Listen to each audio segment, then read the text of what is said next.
So here we are at the head office, the Swansea Building Society, Craddock Street in Swansea. 25 years, Alun Williams has been CEO. We're here to celebrate, but also to look back as well. Alun, CEO, 2001, just the turn of the century. Sounds odd, doesn't it? But 2001, 25 years ago, walking in, what was it like? I suppose the initial reaction was apprehension. I'd just left Bank of Wales in Cardiff, where I was Director of Business Banking, and we were owned by Bank of Scotland and then HBOS for 1 month, as they call it. So it was really coming into an environment where I was the 16th member of staff. We were in 11 Craddock Street, where you and I are sitting now, but we had another office upstairs in 13 Craddock Street with the IT and finance teams in. And then we had a retail branch at 1 Mansell Street. So it was all a little bit disjointed. And the first thing that went through my mind is I've got to get all these guys under one roof so we can work together as one team, really. And that's what we did when we acquired 12 Craddock Street next door in 2002. And we knocked through to effectively make it into one unit. And we gave up the other 2 premises. And from there, really, I think people thought, there is change at Swansea Building Society, and it supported the drive for growth that the board sort of appointed me to try and deliver in the first place. Was it a different world for me? Because William and Glyn's, then as you say, Bank of Wales, commercial banking. Yes. This is a building society, it's a mutual, a different world?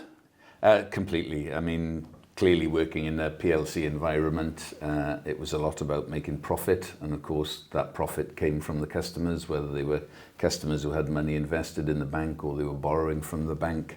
And then you come to Swansea Building Society, which is a mutual organisation owned by its customers on a 1 member, 1 vote basis, and of course you can only make profit based on what you've sold those customers. So it's a different mindset, really, thinking that we can't make too much money, because that would mean maybe the customers are not getting the best savings and mortgage deals that we could have offered. So 25 years. So you were very young coming here as CEO. They say 36. The maths doesn't add up to me. But you were a very young CEO. People don't like change. No. To come in from that world, he's come from the world of commercial banking and this is a building society. Were there things you had to overcome? Yes, I think so. I mean, I think it would be fair to say Swansea Building Society and other small regional building societies were struggling in terms of overheads were increasing, IT costs in particular, people costs, a big part of the overhead every year. And Swansea Building Society in particular wasn't growing quickly enough to keep up with the increased costs. And I think at the year ended 2000, so in other words the year before I joined the Swansea, there were 67 building societies in the UK, and as we sit here today there are now 42. So clearly we needed to grow quickly to cover not only the overheads we already had, but the overheads that were increasing as we grew as well, So how do you do that? What was the plan? You come in, you've got to grow, but you're a mutual, so there's things you can do, but there are things you can't do as well. There was a lot of things we couldn't do, which, if I'm being completely honest, I didn't realise until I got here. What I was confident about is a lot of the board of Swansea Building Society who appointed me had dealt with me in one shape or form in my Bank of Wales life when I was based at Carmarthen, Swansea and Cardiff. And I think really from my point of view, they told me they wanted to grow the balance sheet quickly in terms of the savings balances and then use those savings balances to fund the growth in mortgages. I was very confident that I could deliver that growth, but of course I had to be equally confident that I had the team behind me that could support that increased growth and grow with the growth in the balance sheet of the business, We'll talk about sport today, because obviously you've got involved with the Swans, the Ospreys, with the Whites and all of that. And it's very important to be involved in the community. But as we know, a manager comes in, you don't want to lose the dressing room. So management style, who influenced you when you came here?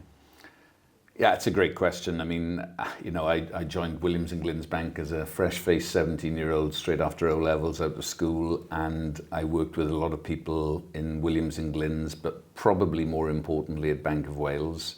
And I tried to take the good bits out of those people and try not to do the bad bits as I saw it when I was working my way through my career. I suppose if I had to pick on a couple of people, and I will pick two, David Williams was Chief Executive at Bank of Wales. I was lucky enough when I was working not just in Cardiff but in Swansea and Carmarthen to have regular interaction with David, whether it be over individual deals or hospitality events that the bank would put on in the head office in Cardiff before maybe the rugby matches, Six Nations, things of that nature. And I liked his style. I liked the way he dealt with the staff, you know, whether they were, you know, the most junior member of staff or one of the most senior members of staff. And I've tried really to sort of follow his sort of pattern of work. And it would probably be remiss of me not to mention Peter Jones, who was the partner in charge of Blake Morgan in Swansea. Peter was the vice chairman of Swansea Building Society when I was appointed, and I think really it was probably Peter that pushed my cause with the board to give me the opportunity to try and increase the size of Swansea Building Society and its importance to the community. And I suppose knowing its importance in the community, that, you know, being someone who comes from the community, how has that shaped your view on building Swansea Building Society? Yeah, I mean, I think when I came to Swansea Building Society, they were trying to be all things to all people all over the UK, or certainly Wales, England and Scotland, not Northern Ireland maybe. And I just felt, you know, that was probably too wide a bandwidth, if I can call it that. So we brought everything back to the centre of Swansea, and we tried to send a ripple, if I can call it that, out of Swansea. So myself and the other business development manager that was here at the time, we started knocking doors and calling on mortgage brokers, independent financial advisors, chartered accountants, solicitors, chartered surveyors, estate agents, architects, anybody really that had a client base, to introduce them to the products and services that Swansea Building Society had. And I think that was something really that hadn't been tried at the society. You talked about the corporate banking experience that I'd had in Cardiff and so on. It worked really well in Cardiff. I went to Cardiff, didn't really know anybody, just started contacting people and saying, can I come and have a chat with you? And I suppose that's more common, having a relationship banking business model in commercial and business banking than it would be in retail banking in a building society environment. But I think that did set us apart maybe from other people, and maybe that landed with people that said, well, you know, these guys are not just faceless people sitting in an ivory tower somewhere. You know, they're actually getting out on the streets, knocking doors, talking to people, and we went to them. You know, we didn't try and drag them in here. We said, look, you know, we'll fit in with you, and whatever's most convenient for you, we'll come and see you. So, Alan, behind you there's a map, various different flags, and it just, you know, there's opportunity when, you know, a whole swathe of West Wales is not covered by regular banks, as you might call them. There's opportunity there, and Carmarthen has proved to be a real success story. It has. I mean, the test case for Swansea Building Society was Mumbles, so we were looking for a disaster recovery site, if I can call it that. So, for example, if this office went on fire and the cashiers were working downstairs, where would we serve our customers afterwards? So the decision was made to open a second branch at Mumbles. And what we did then is we had a backup disaster recovery site upstairs as well. So all of our IT kit that was here in the head office on premise was then duplicated, or replicated, I should say, to Mumbles. Once we'd established that we could operate that remote branch, albeit it was only 6 miles away from Swansea, we started looking at the wider area. And of course, I'd been a bank manager in Carmarthen for 5 years. So Carmarthen was very high on my agenda as a location for Swansea Building Society. And the biggest debate we had at board wasn't around whether we should open in Carmarthen or not. It was more, will the Swansea Building Society name travel from Swansea 30 miles across the Lougher Bridge into Carmarthen? And I'm pleased to say it's gone extremely well since we opened in 2015. So much so that, well, it's too small. Yes, I mean, we're in rented premises in Carmarthen at the moment. They were ideal to open up, and when I selected those premises, I truly believed they would be big enough. Unfortunately, we've run out of space. Since we've been opening Carmarthen, Co-op Britannia, Halifax and TSB banks have all closed. And in 2025, we've acquired the TSB bank branch, which is probably at least double the size of the office we currently operate from in Carmarthen. And my idea behind that really was that we could employ people not only to do mortgages and savings in Carmarthen, but maybe to cover some of the head office functions such as finance, risk and compliance, HR, underwriting, mortgage processing, things of that nature. So it would open up maybe a group of potential staff that we wouldn't have had if we didn't have the bigger premises where we could house them. The other thing is, you touched on earlier on, a lot of the banks have closed their offices in West Wales, and I've sort of changed my thinking a little bit around having a hub like Carmarthen in a big town, which would have been the old administrative centre of West Wales, I suppose, and maybe employ local people at Haverfordwest, Cardigan, Aberystwyth, but have their support team based out of Carmarthen. So we've got local boots on the ground maybe in those areas, but they're being looked after by a bigger support team in Carmarthen. That's important, isn't it? Because you understand your own community, you meet people, you go to the rugby club, the football club. Yeah. That's how you can grow organically, as well as these great big plans. If you've got people, as you say, boots on the ground, people feel a part of it, don't they? They do, and I think the great thing, all the people we employ are local to either the head office here in Swansea or the branches we've got.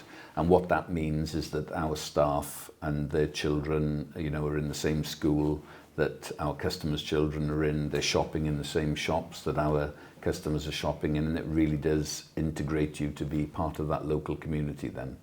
What about the future of mutuals? Are they safe?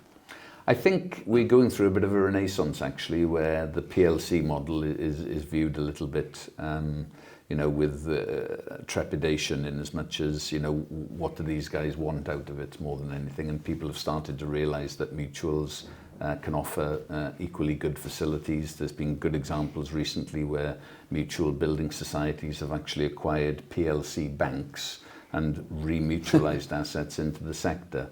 And I'm all for the mutual sector expanding like that. In terms of safety, we've got exactly the same financial services compensation scheme cover as any big bank, 120,000 per customer. And we've got a very strong balance sheet. So I think when you look at the ratios, the capital ratios, the liquidity ratios of Swansea Building Society, they're as strong as anything you're going to see in the PLC sector. So many changes in your career here, CEO. I mean, technically, the world has changed beyond recognition. And how has Swansea Building Society adapted to those changes? Well, we're very lucky actually that when I joined, we'd been with an IT provider that gave us our core customer database for savings and mortgages since about 1988, I think, something like that. And it would be fair to say they haven't always been at the forefront of the technological expansion.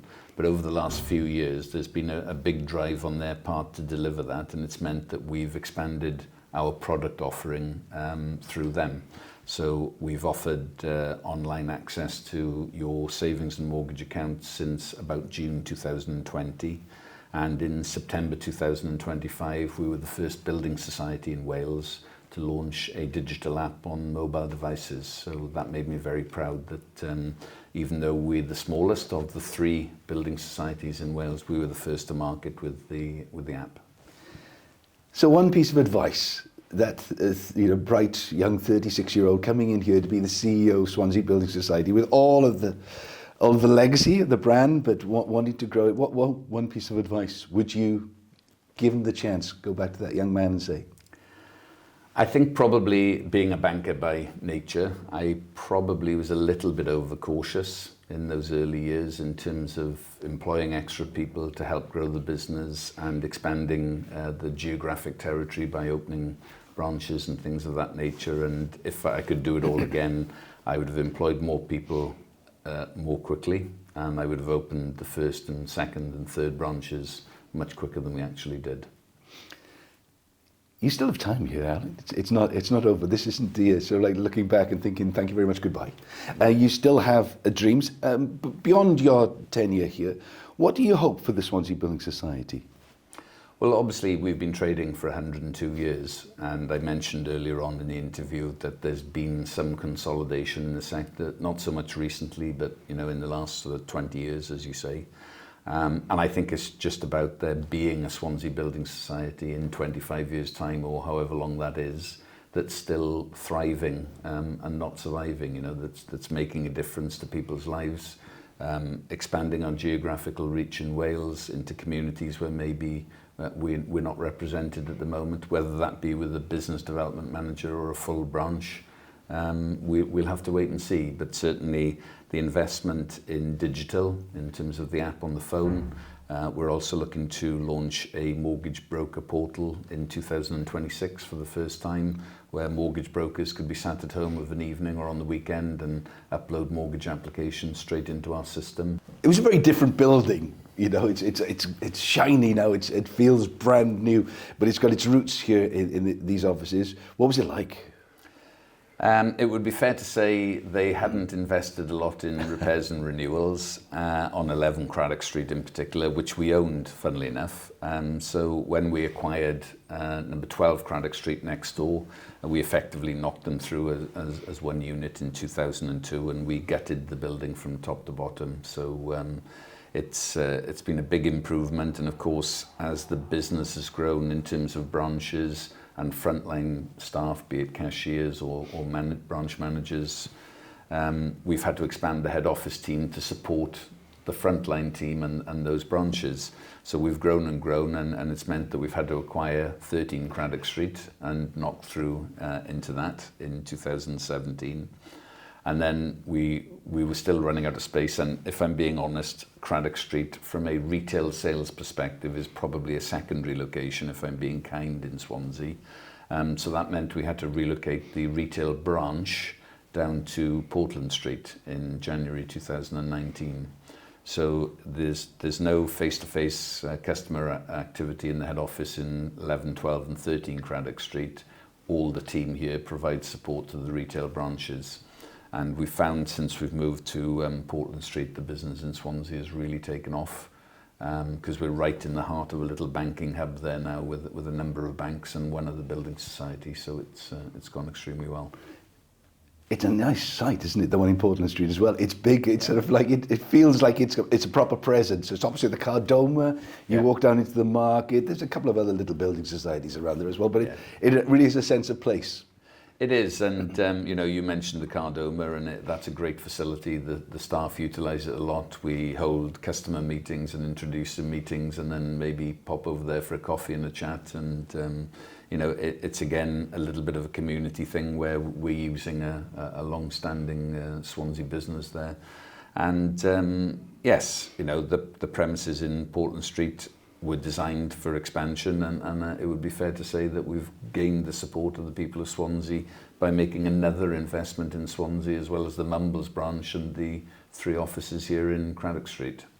And I suppose that local knowledge of the Cardoma, what it means to our city, but you try to explain that to somebody maybe based in the City of London when they want to close a branch somewhere, they wouldn't understand, would they? It's that local knowledge which is really important. No, and I think that's probably true of what's happened in Wales with all the bank branch closures and all the long-serving bank staff that have been made redundant. They're decisions that have been made by somebody sitting in an ivory tower in London or Edinburgh or wherever it is that maybe has never even been to Wales. So you wouldn't know the importance of that branch and that team of staff to the community in which it was based on operating in, It's important.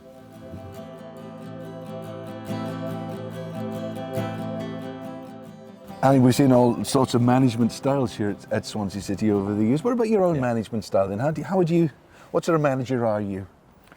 Well, I think because I started on the shop floor and worked my way up through virtually every position in sort of branch and retail banking, if I can call it that, I'm very much a people person. So, if my door's open, come in and speak to me. If you think something's not right or it's not working in the business, please tell me, and if I agree with you, we'll try and do something to change it. So I think it's that open, honest, I'm there if you want me, and please tell me if you think we can do something better.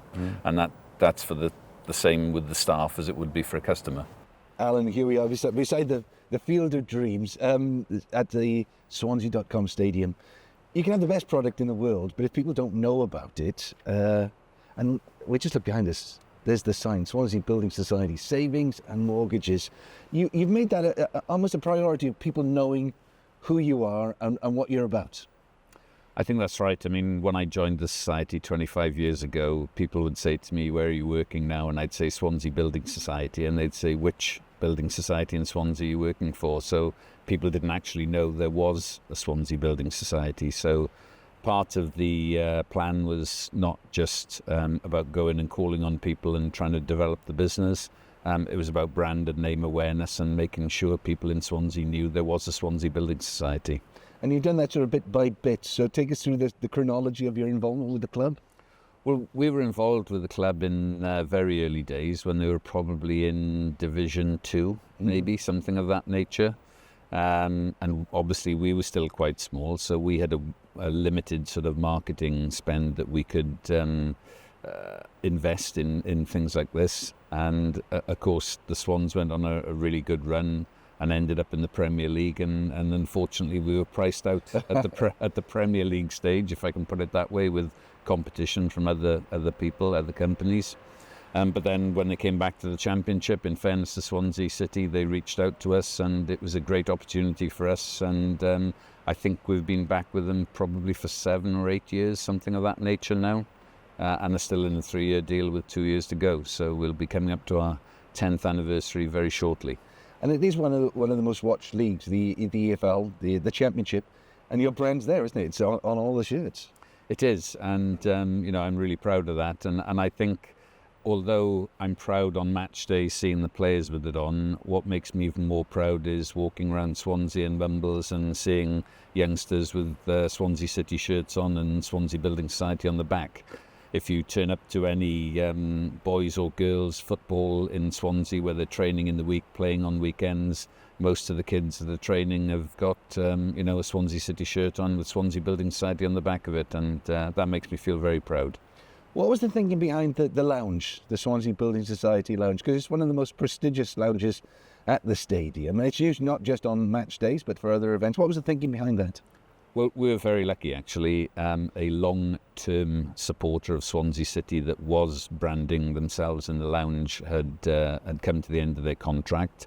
And to be fair to Swansea City, before putting it out to other businesses, they came to the existing sponsors. And it just struck me as a great opportunity. I mean, as you rightly said, you can see the name on the stand behind us above the Swansea Building Society lounge. And, that's on view to the people that come and watch the game as well. And it just sort of hammers home the message, really, that we're not just on the playing kit, but, we're physically in the stadium. And, of course, the lounge is used for a lot of functions that are not football related.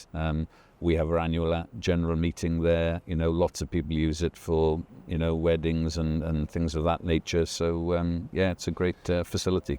And obviously, it's a nice thing to do, and thank you very much for that. But actually, from a business point of view, there are a lot of people who come to this club who have money to invest, and that's part of building those relationships.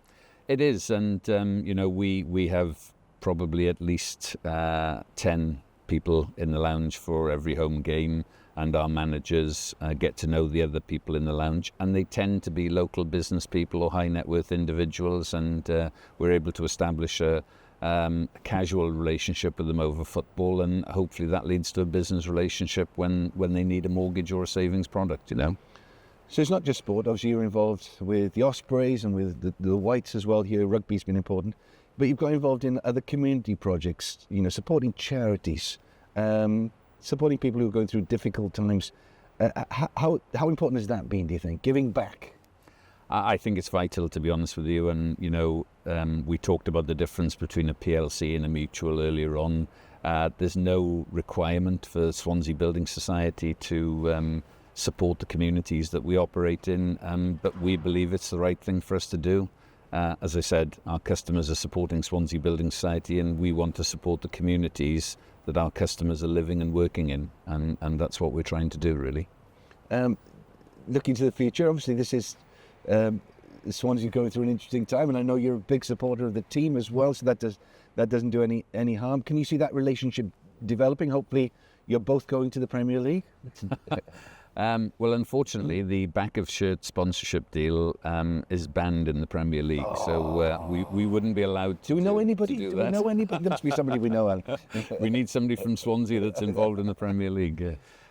So we wouldn't be able to do that, but obviously I would like to think that wouldn't be the end of our relationship. And to be honest, as you rightly said, Swansea Building Society is full square behind Swansea City Football Club, and nobody would be happier than us if they got promoted to the Premier League.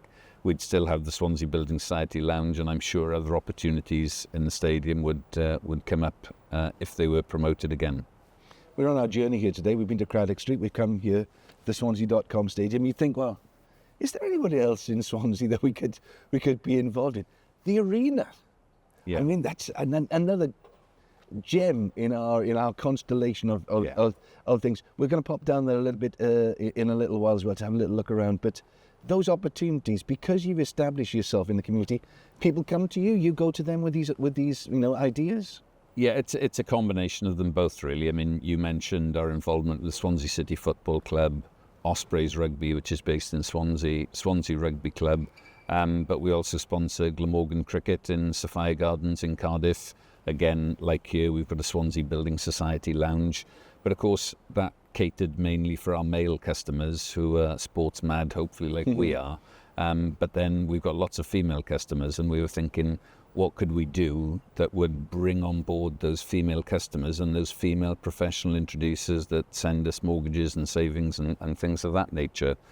And to be fair, the arena approached us because they'd had a couple of failed negotiations, and it was too good an opportunity to turn down, I felt. It was a brand new arena in Swansea. It was just called Swansea Arena. It hadn't really gained that sort of name like you would have with the Millennium Stadium in Cardiff for rugby.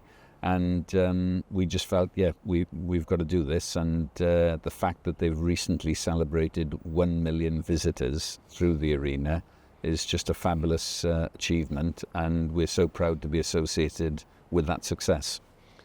So sitting here and looking around, I mean, key decisions then that you would look back on over the last 25 years, what were the big decisions that you made as a young CEO, and then over that time, what were the big decisions you think that have really helped the Building Society grow into what it is today?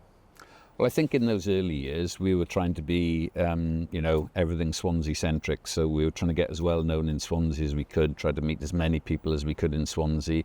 And it was the realisation that we'd almost done Swansea to death, and we needed to expand our geographic footprint.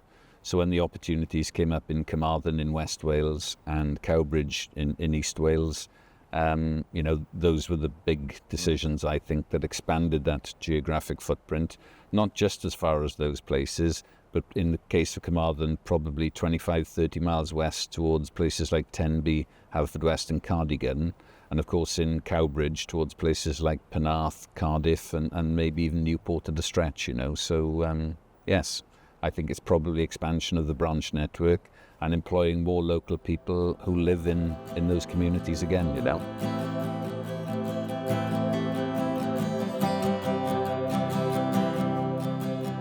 Darling, some of the shows that you've seen here, what stands out? To be honest, I've liked the mixture of the music and the sort of theatrical. So I think things like Bat Out of Hell, I love Mamma Mia. Yes.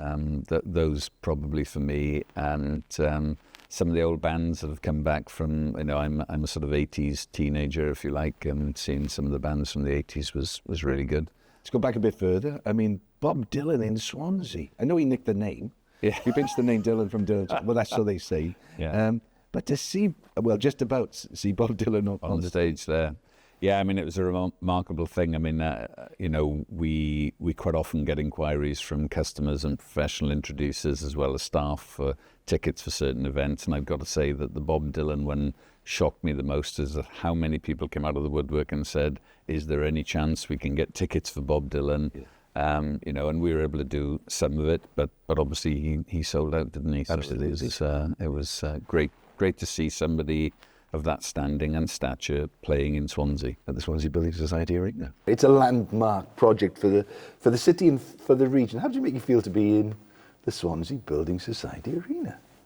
Well, enormously proud, and I spoke earlier on about trying to build the name and brand awareness of Swansea Building Society, and this was such a unique project that came along just at the right time, and they hadn't had anybody sponsor it or name it. It was just called Swansea Arena, and we've managed to get that expanded to Swansea Building Society Arena, and they've recently just celebrated having had their 1 millionth visitor through the door here. So I couldn't be more proud that Swansea Building Society's name is on the outside of the building. And when you say it is on the outside of the building, it really is. It is, you drive past here of an evening, and there it is, and you just can't miss it. No, and the main road outside here, Oystermouth Road, Mumbles Road, it's probably one of the busiest roads in Swansea, if not the busiest. And when our logo is lit up outside, as you said, on an evening when maybe it's just getting a little bit dark, it stands out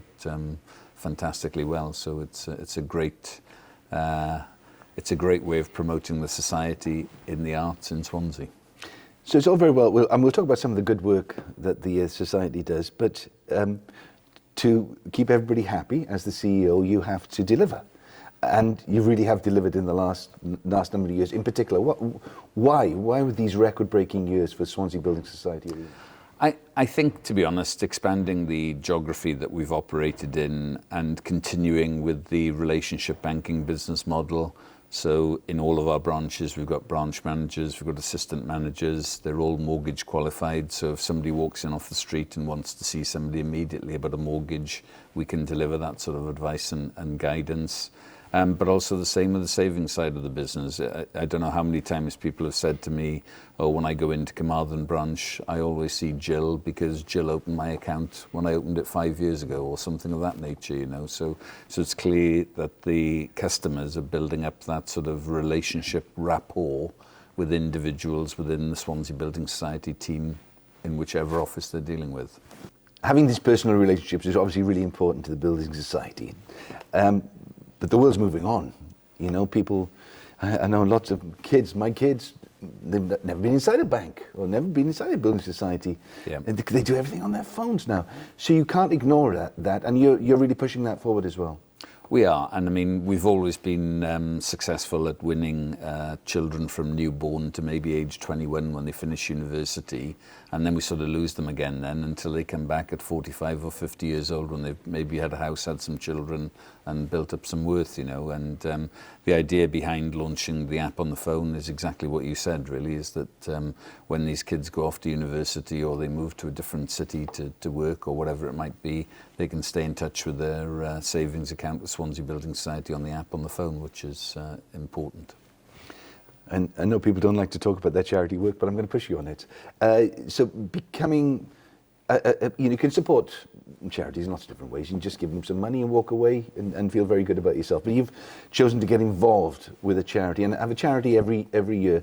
Tell us about some of the charities that you've been involved in and why. Yeah, so we decided we'd select the staff charity of the year, in as much as that would be the charity that would put our main focus on in terms of financial sponsorship and also volunteering to help that charity. And we had a number of family members and their own family, staff members, I call them family, but that's what they are. We had a number of staff and their own family members suffering with cancer, and we decided to support Maggie's. We've got a Maggie's Centre based at Singleton Hospital in Swansea. We did that for a number of years, and then we just felt, well, we can't just keep supporting the same organisation over and over. We need to spread it around. One of our own managers went to a Prostate Cymru testing day and received a red letter saying that he had prostate cancer and to contact his GP immediately. Luckily, he's had treatment and has come through the other side of it and is now on an annual checkup. But going into that test, he had no symptoms, didn't think anything was wrong, only really did it because his partner nagged him to do it, if I can put it that way.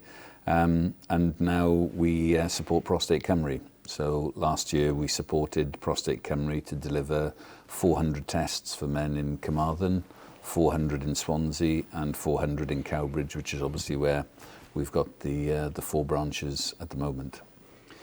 Looking back 25 years, so many highlights. What's your I don't know, personal favourites, the things that really, really stand out to you? I think probably our 100th anniversary, we wanted to do some things that would stick in the community and not just be a one-off. We invested £100,000 in various charities and good causes. One of those was quite close to my own heart. It was the redevelopment of Underhill Park to provide brand new changing facilities and also a hub where you could go and get a coffee or a drink or something to eat. And it was about thinking about, my childhood. I played rugby at Mumbles from age 7 to 19, and the facilities weren't great, if I'm being honest. And of course, children have got so many things taking them away from going outside and playing sport and things of that nature now with phones and computers and iPads and all these kinds of things. We wanted to put some money into something locally that would maybe attract children to play football or rugby, boys and girls. And I'm pleased to say that Underhill has been a roaring success. That was just part of it. We also regularly support food banks, again, where we've got branch representation and where our customers are based. And it's just something that we think we should do to thank the community that supported us by being a savings or mortgage customer with Swansea Building Society. It's a real virtuous circle, isn't it? Yes. I mean, the more people support us, the more we're able to invest back into the community, whether it be charities or local worthy causes, or again, sport we've talked about, and Swansea Building Society Arena where we're sat today. Looking back then, so Alun, you joined in 2001, and the world sort of, it's always interesting, isn't it? The world's always interesting. You have 9/11, and then we have the Iraq War, then we have Afghanistan, COVID. You've experienced so many shocks that have affected the world, but also the world of finance. Have you ever worried that you wouldn't be able to get through the next shock? Yeah. Absolutely. So in 2008, 2010, there was what has become known as a banking crisis, where some of the banks were running out of liquidity and were having to turn to the Bank of England for support. And of course, there's only so much resource the Bank of England and the UK government, to be fair, would have to support that. But it was very interesting, really, that people very quickly got to a scenario where they wanted to spread their money or spread their risk, if you see what I mean. And Swansea Building Society very much became a go-to place to put some money to keep it safe away from what was going on, because it was really the biggest banks in the country that were in difficulty and were having to be bailed out by the UK taxpayer and the UK government. And I would say that was probably one of our best years, where I think we started the year in 2009 at 132 million of assets, and by the end of the year we were 182 million pounds of assets, because so much money came to Swansea Building Society as a safe haven, for want of a better word, from people who maybe previously had invested in an Icelandic bank or in an unknown bank, but it was paying a very good interest rate. And of course the risk was, yes, you're getting a very good interest rate, but are you going to get your capital back? So that was a difficult time, and I remember going to meetings with the Bank of England, with all the other building societies at the time, and it was being talked of as a 1 in 100-year event. And then, of course, as you rightly said, after that we had Brexit in 2016, the COVID pandemic in 2020, which I think a lot of us thought was going to be a couple of weeks. Take a few flu tablets and we'll all be okay, sort of thing. And it really changed the way that we would work forever, the COVID pandemic, in terms of giving all our staff remote access to their desktop in work, so they could work from home or work from anywhere they wanted to, not necessarily in the office. And then you've got the cost of living crisis, the war in Ukraine, the war in Iran.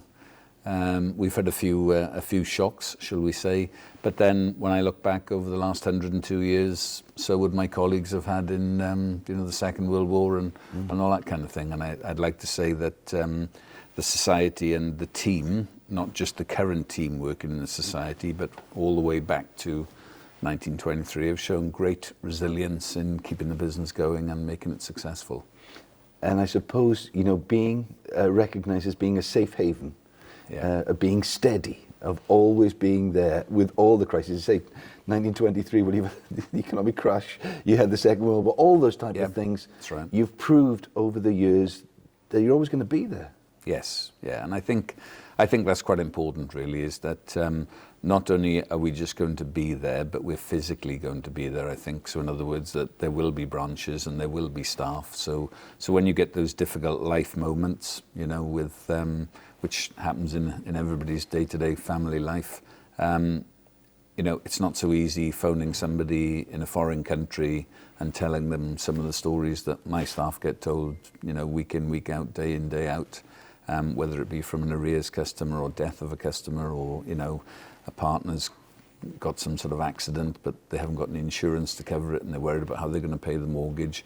That's a difficult conversation to have with somebody that you don't know and you don't feel any connection to.